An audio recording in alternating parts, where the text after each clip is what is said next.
জয়সওয়াল আর princess স্টার্কের মধ্যে যে ঘটনাটা হয়েছে সেটা আগে একবার দেখে নিন।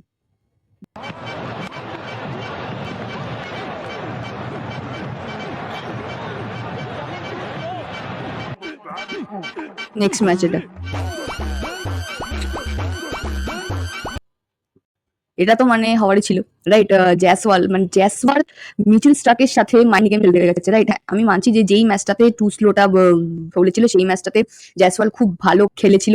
সেই ম্যাচটাতে জয়সওয়ালের সাথে মানে অন্যান্য প্লেয়াররাও ম্যাচ জিতিয়েছিল, মানছি। বাট ফার্স্ট ম্যাচ জিতে তারা আনন্দে এত বেশি আত্মহারা হয়ে গেছে যে পরের ম্যাচগুলো থেকে আর ঠিক মতো খেলছে না। অ্যান্ড জয়সওয়ালের ওই ঘটনাটার জন্য স্টার্ক পুরো ইন্ডিয়ান ব্যাটিং লাইনটাকে শেষ করে দিল। মানে আমরা দেখতে পেলাম যে পরে টেস্ট ম্যাচে জয়সওয়াল কিভাবে আউট হয়ে গেল। অ্যান্ড পর শুভমান গিল বা মানে আর কি পর এরকম ভাবে ভালো ভালো উইকেট গুলো কিন্তু স্টার্ক নিয়ে নিয়েছে।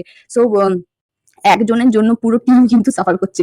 তো এবারে আমি এটা নিয়ে বলি যে জয়সওয়াল মানে কয়েক বছর হয়েছে যে আইপিএল এ থ্রু ন্যাশনাল টিমে ঢুকেছে, ঠিক আছে? তো তার বা নিউ কেমারদের জয়সওয়াল বা অন্যান্য নিউ কেমারদের উচিত যে ভালো স্কোর করে ম্যাচ জেতানো, নাকি কে স্লেজিং বা কে কি করেছে সেটা রিয়াকশন দেওয়া, নাকি রিপ্লাই দেওয়া। আমার মনে হয় ম্যাচ জেতানোটা মানে সব থেকে বড় রিপ্লাই হওয়া উচিত, রাইট? জয়সওয়াল মানে কয়েক বছর হয়েছে যে আইপিএল এ থ্রু ন্যাশনাল টিমে ঢুকেছে, ঠিক আছে? অস্ট্রেলিয়ানদের যেটা ফোকাস থাকে, মেন যেটা ফোকাস থাকে, ওরা যাই করুক না কেন ওদের মেন ফোকাস কিন্তু টিমকে জেতানো থাকে।